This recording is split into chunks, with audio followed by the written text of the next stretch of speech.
Nós estamos chegando, como eu disse, no final da carta de Paulo aos Filipenses.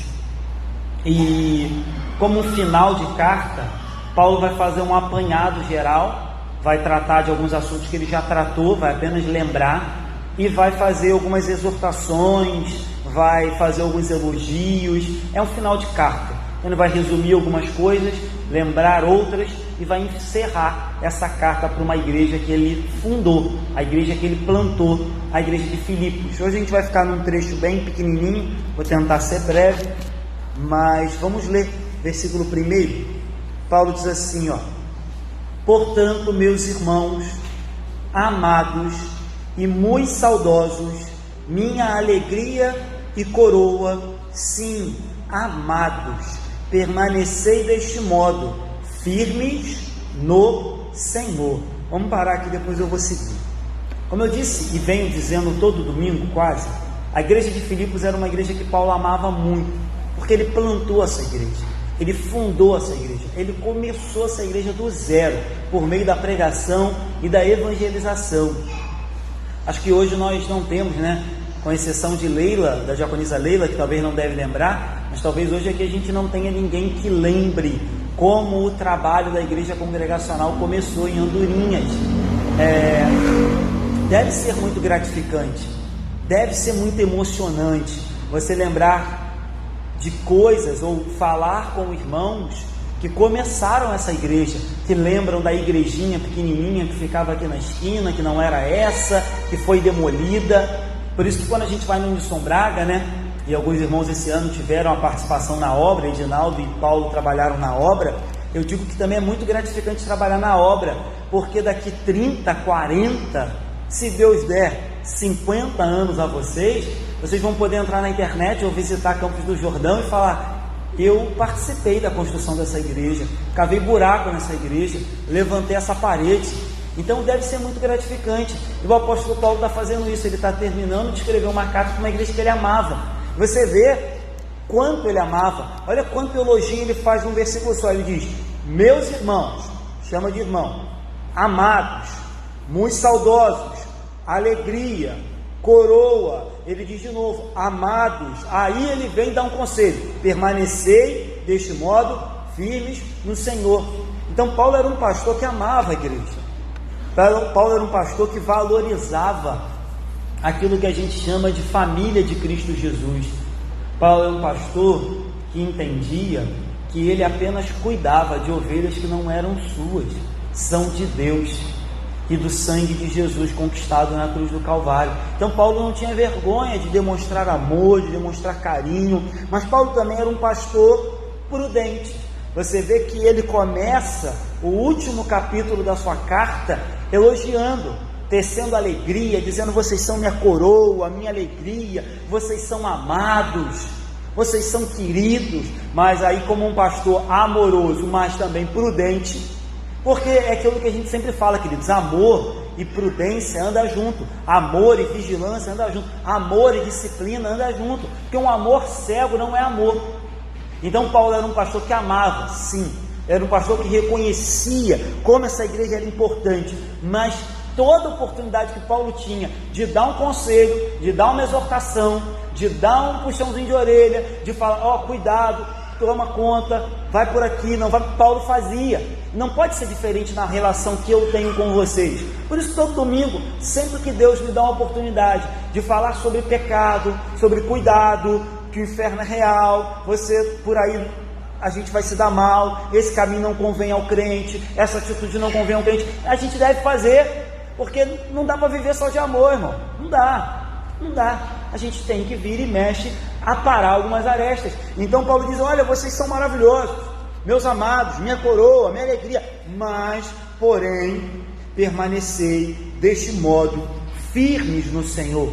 Paulo está fazendo uma exortação a toda a igreja.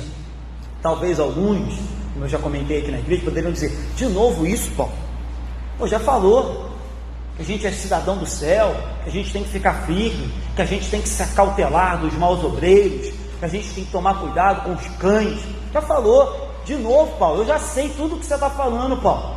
já venho à igreja aqui de Filipos, há um tempão, eu estou aqui desde quando você fundou a igreja, Paulo, de novo. Mas Paulo sabia que era necessário, sempre que oportuno, exortar, aconselhar, orientar, educar a igreja. Então Paulo diz, olha, fiquem firmes. Firmes aonde?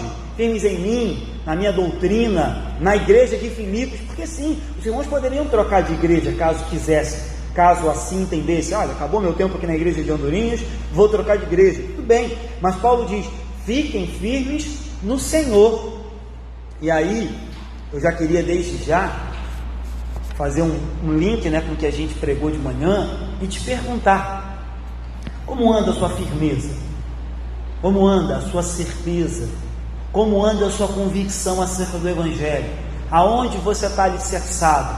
Aonde você está plantado? Como anda a sua postura? A palavra firme que Paulo usa aqui no grego original era a palavra utilizada por um soldado que fica em posição imóvel diante de uma batalha. E não era aquela batalha bobinha, não, era aquela batalha em que aquela galera está correndo de frente e o soldado está ali parado com o escudo imóvel, inamovível, se é que existe essa palavra. Caia chuva ou faça sol, ali está o soldado, ninguém tira ela daquela posição. E de manhã a gente falou um pouco sobre isso na vida de Daniel, dizendo que Daniel foi sequestrado, levado para um país estranho, com costumes estranhos, idólatra. Daniel foi totalmente retirado do seio da sua família, e ainda assim a convicção, o caráter, a firmeza, a certeza que Daniel tinha de quem ele era e de quem Deus era, é impressionante. E aí a gente chega agora de noite, Paulo vira para mim, para você, para a igreja de Filipos e diz, meus irmãos, meus amados, minha coroa, minha alegria, fiquem firmes no Senhor. A gente tem falado isso também com bastante frequência aqui na igreja, e eu não preciso nem me alongar muito, para que a gente perceba, ou para que a gente lembre, de quantas pessoas que a gente conhece, que não conseguiram se manter firmes no Senhor. Quantas pessoas a gente conhece que edificaram a sua casa sobre a areia e quando as ondas do mar vieram, a levaram? Quantas pessoas a gente conhece que passaram um tempo, mas de repente a alegria se foi, a tristeza tomou conta, Satanás conseguiu conquistá-los, como a gente falou de manhã com Daniel, e eles simplesmente ruíram. Quantos que não permaneceram firmes no Senhor? Eu poderia dizer, meus irmãos, não sei, talvez eu estaria sendo exagerado, mas talvez o número de pessoas que não permanecem firmes no Evangelho seja tão grande quanto o número daqueles que permanecem firmes. Se nós fôssemos fazer um censo e anotássemos o nome de todas as pessoas que já passaram por essa igreja, todas as pessoas que casaram, que nasceram, que batizaram seus filhos, ou melhor, apresentaram seus filhos, todas as pessoas que já tiveram ministério, que já tocaram, que já foram líderes, se a gente fizesse um censo, eu tenho certeza que nós teríamos 10 vezes mais o número que a gente tem hoje. Mais do que a gente tem hoje. Se a gente fosse anotar todos que casaram, que passaram por aqui. Então talvez, claro, muitos foram para outras igrejas, muitos mudaram de estado, muitos foram para outro lugar, estão bem, mas eu acho que se a gente for colocar na balança o número de pessoas que cederam às tentações, às provações, às ciladas, o número de pessoas que foram levados pela Babilônia e que se deliciaram com os manjares, com o vinho, com o prazer, com as ofertas que o mundo dá, não são poucos. Talvez a gente se assustaria, talvez a gente chegaria a um número 10 vezes maior do que a gente tem hoje aqui, porque muitos são os que passam. Talvez seja bíblico, não foi isso que Jesus disse? Muitos são chamados, poucos escolhidos, o caminho largo que conduz para a perdição, muitos vão por ele, o caminho estreito que conduz para a salvação, poucos entram por ele. Talvez seja o cumprimento da palavra de Jesus, mas a gente está lendo aqui e Paulo está nos lembrando, meus irmãos, sejam firmes, não sejam inconstantes, não sejam como meninos, não sejam levados por qualquer vento de doutrina, não fiquem pulando de galho em galho, Não fiquem se deixando levar por qualquer novidade que aparece. Não sejam igual adolescentes que qualquer conversa no ouvido acredita. Sejam maduros, sejam firmes, sejam sólidos, tenham convicção, tenham certeza do chamado de vocês. Não negociem os valores, não negociem a fé de vocês, não troquem o Deus de vocês por qualquer prato de lentilha, como fez lá Esaú com seu irmão. Depois ficou revoltado, depois ficou reclamando. As pessoas trocam Deus por qualquer coisa, irmãos. Por qualquer coisa. Talvez, é claro, na soberania de Deus, aquela passagem tem todo um contexto, mas talvez muitos hoje leem e falam assim: que vergonha, trocou Deus por um prato de lentilha. Irmãos, as pessoas trocam Deus hoje por menos.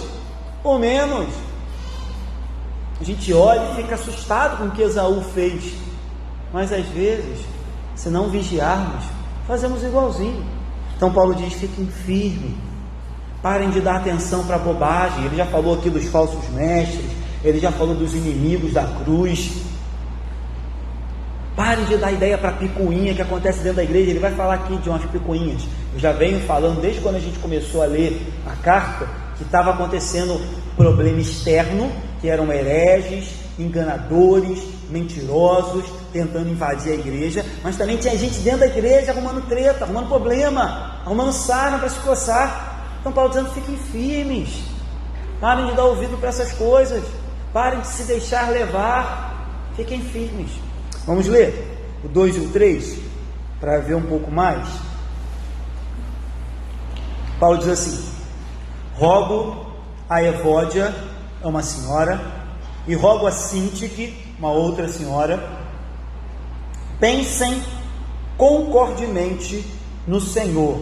Rogo a Evódia e rogo a Sintique, pensem concordemente no Senhor. A ti, fiel companheiro de julgo, também peço que as auxilies, pois juntas se esforçaram comigo no Evangelho, também com Clemente e com os demais cooperadores meus, cujos nomes se encontram no livro da vida.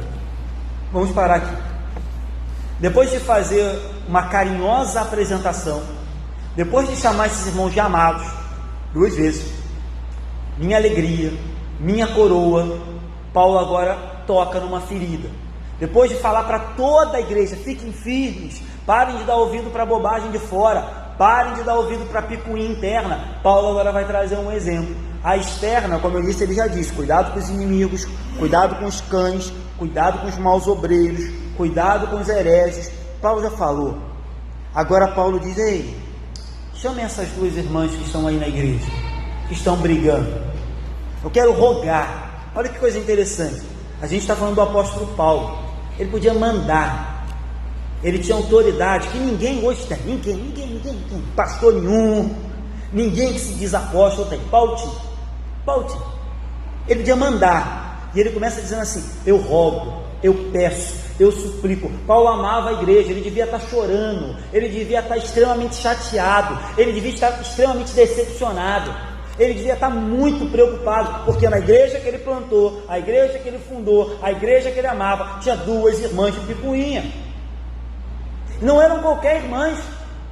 Mas antes de eu falar delas, vamos voltar aqui. Paulo está falando de algo que eu já falei aqui várias vezes também na igreja, irmãos. Em um mundo hostil, em um mundo que faz de tudo para desacreditar a nossa fé, em um mundo que faz de tudo para destruir a nossa fé, em um mundo que faz de tudo para nos ofender, nos envergonhar, nos chacotear, a gente tem que ser unido, irmãos, porque tentar nos destruir, o mundo já tenta. Se nós fizermos isso de dentro para fora, a gente vai estar colaborando com eles. Em um mundo onde é cada um por si, e se necessário for eu piso em fulano para conseguir o que eu quero, a gente dentro da igreja tem que promover a união, o amor, a fraternidade, a irmandade, o amor mútuo, o perdão, a misericórdia, o ajudo, o estender a mão, o abraço. Porque se não for isso, irmão, fecha a porta e vamos embora para casa, pô. Fecha a porta. Se for para ser igual ao mundo, partiu Babilônia. Vamos pular carnaval.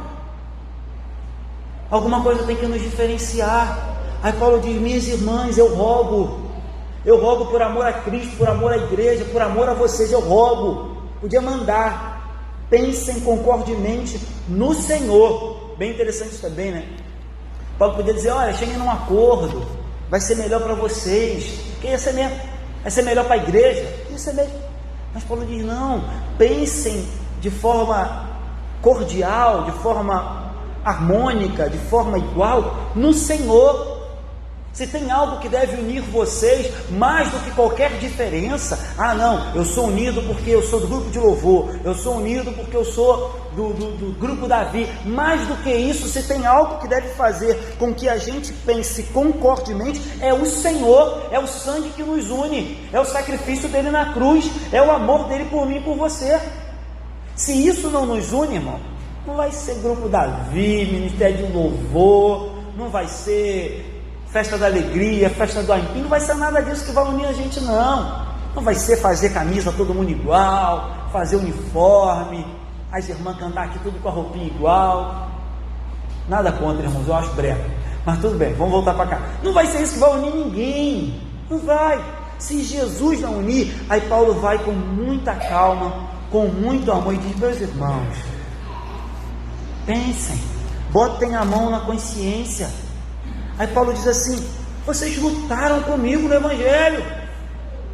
Paulo diz assim, vocês se esforçaram juntas comigo no Evangelho. O nome de vocês está escrito no livro da vida. O que aconteceu? Pessoas que antes lutavam junto pelo Evangelho, agora estão em discórdia, em briga, em contenda. Paulo diz, não pode ser assim. Não pode ser assim. Então Paulo, ao mesmo tempo que censura elas, repreende essas irmãs, ele também as lembra de quanto elas eram valorosas e de quanto juntas elas fizeram para a obra do Senhor. Ele diz, vocês lutaram comigo, estavam do meu lado, cooperaram comigo, junto com Clemente e com vários outros, cujos nomes estão no livro da vida. O resultado dessa meditação deveria fazer com que essas pessoas voltassem a pensar concordemente no Senhor, colocando acima dos seus prazeres, do seu eu, da sua mágoa, de seja lá o que aconteceu, o Senhor, porque é Ele que importa, o Evangelho, o progresso do reino. Falei aqui semana passada, pertencemos a uma mesma família, fazemos parte de um só povo, um só rebanho, um só corpo, somos lavados por um só sangue, nosso nome está escrito no mesmo livro da vida, nosso Salvador é o mesmo, nós vamos para o mesmo lugar. Então não há por que haver outra coisa que não seja entre nós comunhão, amor uns pelos outros. Não há porquê, não há porquê.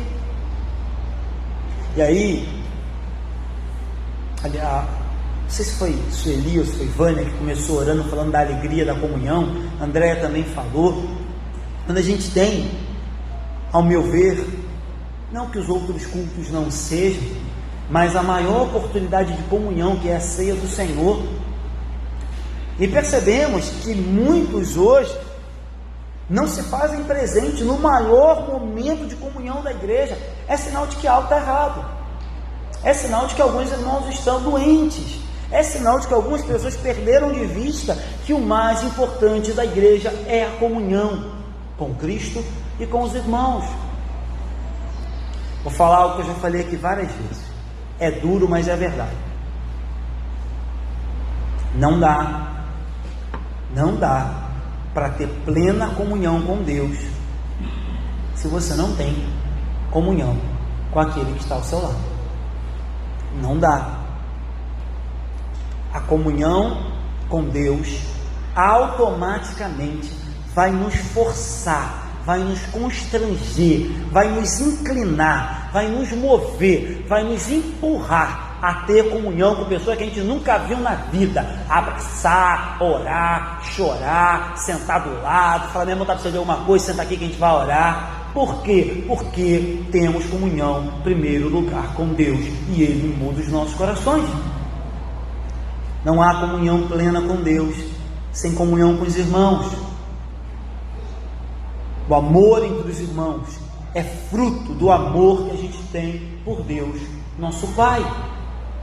Guarde isso, o fato de que nós vamos passar a eternidade juntos no céu deveria nos ensinar a viver juntos aqui na terra. Isso é muito importante quanto igreja. Não é muito legal de ficar se falando isso não, porque tem gente que não gosta de ouvir. Não enche igreja, não é popular, mas isso é muito importante da gente guardar na memória. Fiquem firmes, amem uns aos outros, pensem concordemente no Senhor, perdoem, caminhem a segunda milha, deem a outra face, façam como Jesus vos ensinou, porque somos uma igreja. Outra coisa interessante para a gente também é que Paulo escreve a carta, mas aí Paulo chama uma pessoa que ele não diz o nome.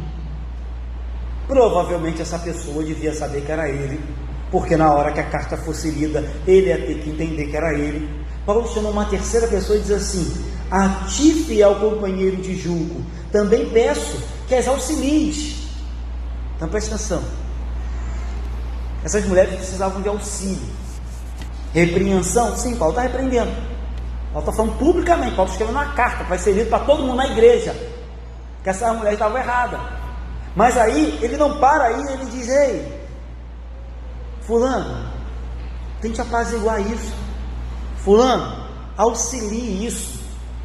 E aí eu quero trazer uma verdade que a gente sabe, mas que a gente esquece. Nós precisamos, quando eu digo nós, é a igreja toda, nós precisamos exercer ministério de reconciliação. A gente precisa não colocar panos quentes, mas a gente precisa apagar fogueiras, a gente precisa abaixar temperaturas, a gente precisa promover reconciliação, acordos, perdão, aproximação e não divisão. E às vezes sem querer, eu sei porque às vezes a gente faz sem querer, a gente promove mais uma divisão do que diminui. Às vezes sem querer, a gente colabora para que aquela briga, aquela mágoa, aquele racha aumente. A gente tem que procurar ao máximo, exercer o ministério de reconciliarmos uns aos outros, até porque foi isso que Jesus fez por nós. A Bíblia diz que Ele nos reconciliou com o Pai, porque estávamos afastados. De manhã eu contei, uma história aqui, que deve ser uma historinha, mas fala um pouco sobre isso também, sobre como nós tratamos as pessoas, ou como a gente lida com as pessoas. A história dizia que certa pessoa entrou na igreja e na hora do culto o celular dele tocou de forma muito alta, e aí ele foi repreendido na hora do culto. A sua esposa ficou falando a semana toda com ele, e ele percebeu que algumas pessoas começaram a olhar para ele de cara feia, e naquela mesma semana ele foi num bar, derrubou um copo de cerveja, e quando a cerveja caiu no chão, rapidamente um camarada limpou o chão para ele, outro veio oferecer uma blusa para ele trocar, porque a blusa dele molhou de cerveja, e o dono do bar botou outra cerveja na mesa e falou: toma aí, é por conta da casa, fica à vontade, todo mundo erra. Aquele camarada virou cliente do bar e não cliente, entre aspas, da igreja, pela maneira que ele foi tratado. A gente precisa, irmãos, eu sei que cada um tem sua ferida, cada um tem sua dor, cada um tem seu trauma, cada um tem seus problemas, mas quando tiver ao nosso alcance, a gente precisa assistir as pessoas, auxiliar as pessoas, reconciliar as pessoas, porque essas pessoas são filhos de Deus também. O sangue de Jesus também foi derramado na cruz por essas pessoas, e com certeza Deus vai puxar feio a nossa orelha naquele grande dia, se teve ao nosso alcance promover a reconciliação e não fizemos. Com certeza Deus vai chamar a nossa atenção. Então Paulo diz: meu companheiro, as auxilie, porque juntas elas se esforçaram comigo no Evangelho. Que a gente possa atentar para isso. Que a gente possa atentar para isso. Paulo diz: fiquem firmes, pensem concordemente no Senhor, auxiliem uns aos outros, promovam a reconciliação entre os irmãos, porque esses são mandamentos de Deus. Vamos ler o 4. Alegrai-vos sempre no Senhor. Outra vez digo, alegrai-vos. Eu acho que essa já é a terceira vez que Paulo fala sobre alegria nessa carta de Filipenses. Paulo sempre está dizendo o quanto nós devemos ser alegres no Senhor. Presta atenção numa coisa, eu não quero aqui ser hipócrita. Acho que a palavra hipócrita não é a palavra correta. Eu não quero que ser ignorar, não quero que ser indiferente às nossas dores. Eu sei que a gente passa muitas dificuldades, eu sei que o crente passa por poucas e boas. Hoje mesmo eu estava falando com Silvelinha ali, ela estava compartilhando comigo que ela vai ser vovó e que esse filho dela estava tentando há 10 anos engravidar. E aí eu estava falando, às vezes o cristão passa por poucas e boas, né? Eu conheço 3 casais de amigos lá da igreja do Barreto, né? O Bruno, o Osvaldo agora já conseguiu, o Edson agora conseguiu, o Bruno ainda está tentando, mas eles também estavam há algo em torno de 5 anos ou mais tentando ter filhos, e não conseguiam. Nenhum dos 3 casais, crentes, participativos na igreja, casados, e não conseguiam. Eu imagino a dor que é, imagino a dificuldade que é, imagino o sofrimento que é, só imagino, eu não sei como é que é, mas eu imagino, eu vejo a dificuldade que é. E aí eu estava comentando isso, falando que às vezes você passa na rua e tem meninas de 13 anos engravidando, e às vezes servos do Senhor, uma coisa que para os outros é simples. Às vezes você vai no sinal, tem uma mãe com 6 crianças, mas às vezes um casal de servos do Senhor não consegue ter um. Eu sei que a vida cristã não é fácil, eu sei que a vida cristã não é um mar de rosas, eu sei que a vida cristã não é sabor de mel, eu sei, mas meu irmão, Deus nos chama para ser alegres. Eu sei da dificuldade da maioria dos irmãos aqui, da maioria eu sei, mas deixa eu te falar uma coisa, Deus te chama para ser alegre. E agora eu estou falando de uma ordenança. Primeiro eu estava dando um aconselhamento, dizendo que eu sei que é difícil, agora eu estou falando de algo que é mandamento. Escuta, eu sei a sua dor, mas olha para a Bíblia, Deus está mandando a gente ser alegre. Quem está falando isso é um prisioneiro que vai perder a cabeça, vai morrer daqui a pouco, mas ele é alegre. Pastor, como isso? Vou repetir, já falei aqui um monte de vezes. Primeiro, porque a alegria é um mandamento, então a gente deve buscar todos os dias, não importa como estejamos vivendo e o que esteja acontecendo, busque a alegria. Segundo, a alegria é ultra circunstancial. Deixa eu explicar. A alegria não depende da circunstância. Se o casamento vai bem, alegria. Vai mal, alegria. Porque a nossa alegria está no Senhor. Se o emprego está bom, alegria. Se o emprego está ruim, alegria. No Senhor. No Senhor. Não estou dizendo aqui para mentir para você mesmo, dizendo, não, está tudo legal. Não, pode dizer que está tudo ruim, pode dobrar o joelho, pode orar, pode clamar, pode pedir. Mas a nossa alegria está em Cristo, no sangue derramado na cruz, no sacrifício dele, no nome escrito no livro da vida. Lembra quando os apóstolos voltam tudo bobinho, tudo felizinho? Jesus fala, como é que foi? Como é que foi o evangelismo? Como é que foi o projeto do Missão Braga?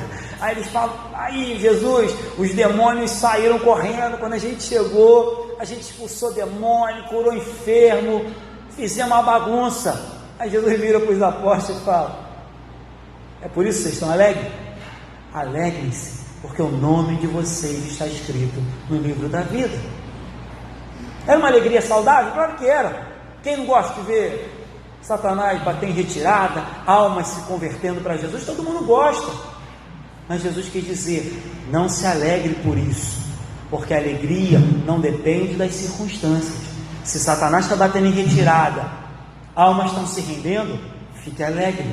Mas se Satanás não está batendo em retirada e pessoas estão se perdendo, fique alegre, porque a alegria é no Senhor. É difícil falar isso, mas é verdade. Então, a gente se alegra, porque é mandamento, em primeiro lugar. A gente se alegra, em segundo lugar, porque não depende das circunstâncias. Em terceiro lugar, a gente se alegra, porque a nossa alegria está em Jesus Cristo. Eu sei que eu estou falando aqui para irmãos que já passaram por situações muito difíceis, alguns que passaram por coisas que eu nunca vou passar na vida, e vou aprender com vocês. Mas, meu irmão, se alguma coisa tem roubado a sua alegria, repreenda isso no nome de Jesus.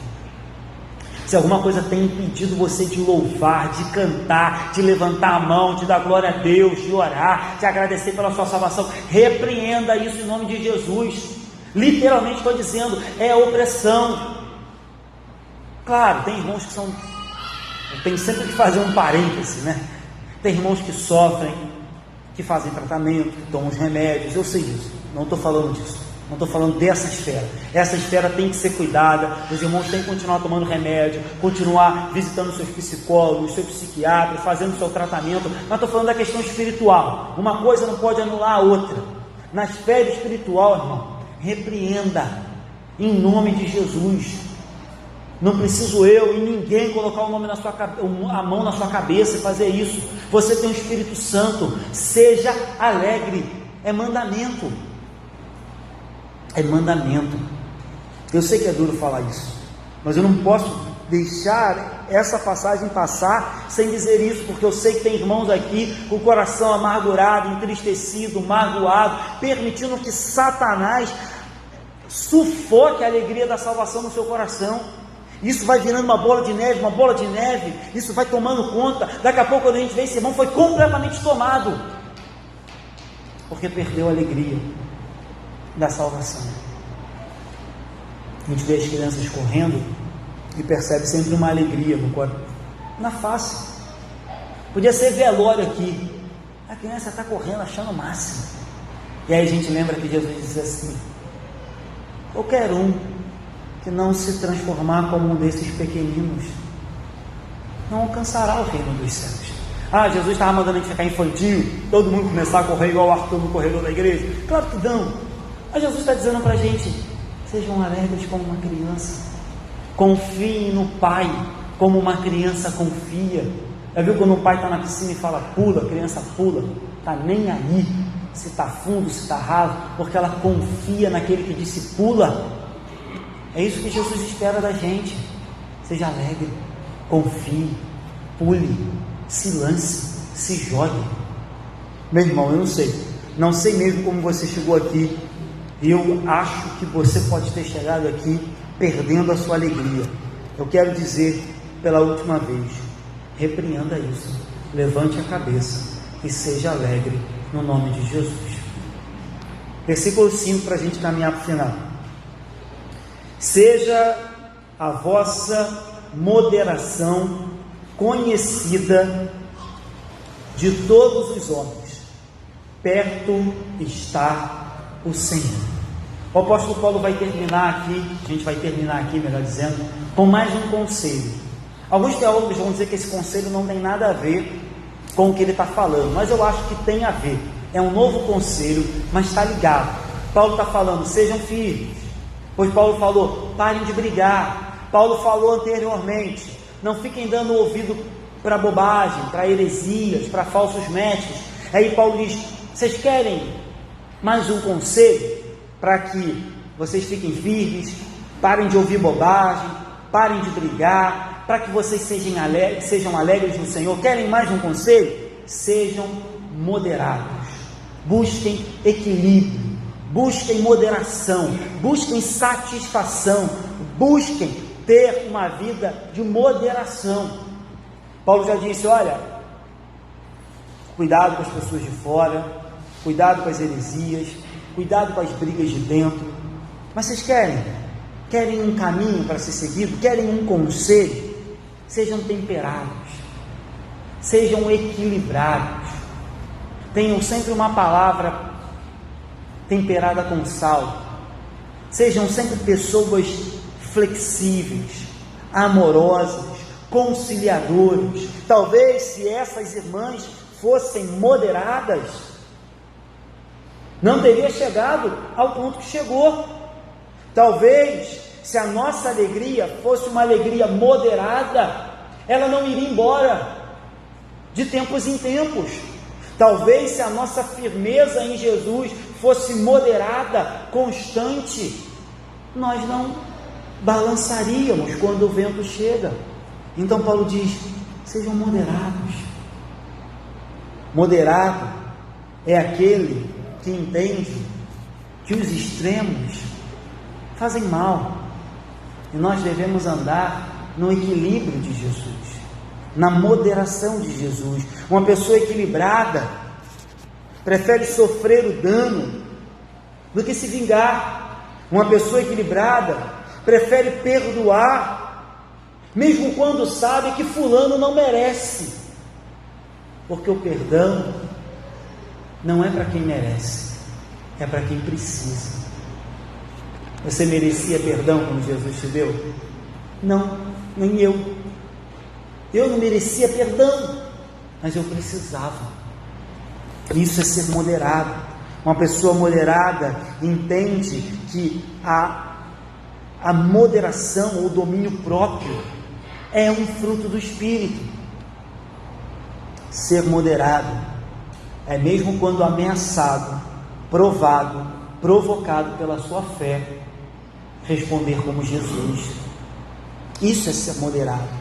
E aí Paulo termina esse verso, eu vou terminar aqui, dizendo assim: o Senhor, ou melhor, perto está o Senhor. Ele diz: seja a vossa moderação conhecida de todos os homens. Seja moderado, não só na igreja, mas diante de todos. Por quê? Perto está o Senhor. Talvez alguns pudessem dizer assim: poxa Paulo, como é que é isso? Então agora eu vou ser frouxo, agora eu vou ser covarde, agora eu vou ser um fraco, agora eu vou ser moderado.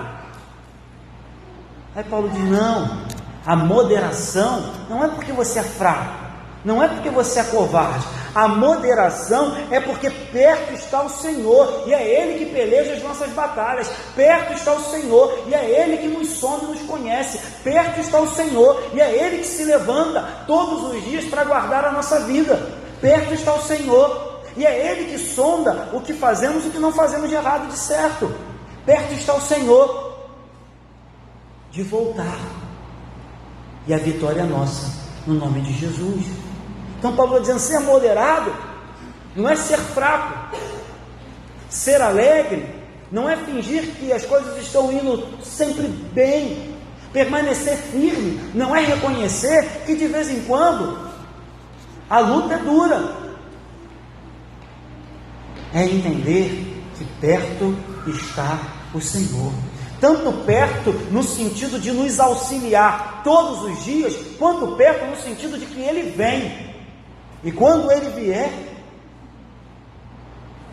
todas as coisas, Paulo disse aqui semana passada, serão subordinadas a Ele. Ele diz: o qual transformará o nosso corpo de humilhação para ser igual ao corpo da sua glória, segundo a eficácia do poder que Ele tem, de até subordinar a si todas as coisas. Sejam firmes, pensem concordemente, sejam alegres, tenham moderação. Por que, Paulo? Se tudo que eu faço o mundo não reconhece, por que, Paulo, vou ter tudo isso se a minha vida vai de mal a pior? Por que, Paulo, vou fazer tudo isso se eu não tenho motivo? Aí ele diz: tem sim, perto está o Senhor. Que Deus nos abençoe. Rapidinho, primeira aplicação aqui, só para você gravar. Paulo era um pastor amoroso, mas também um pastor prudente. Ele amava, mas na primeira oportunidade que ele tinha, ele dizia: fiquem firmes. Então, meu irmão, que a gente procure esse equilíbrio. Segunda coisa que eu disse aqui: não há plena comunhão com Deus sem comunhão com os irmãos. Procure isso urgentemente. Terceira aplicação aqui para você gravar. Precisamos exercer na igreja, na nossa casa, no nosso trabalho, na sua faculdade, sempre nós precisamos exercer o ministério da reconciliação. Aonde houver uma briga, aonde houver um desentendimento, aonde houver, seja a treta que for, a nossa palavra sempre tem que ser para reconciliar, para promover acordo, para promover união, para promover perdão, porque foi isso que Jesus fez por nós. Quarto e último aqui, a alegria e a moderação são marcas de um crente. Repito, meu irmão, minha irmã, se você entrou aqui e a sua alegria tem sido roubada por alguma coisa, em nome de Jesus, ore hoje ainda, quando o culto acabar, ore. Se você quiser, dobre os seus joelhos, se você quiser, enfim, como você quiser, ore, mas saia daqui alegre, porque a nossa alegria está no Senhor Jesus. Amém? Vamos terminar?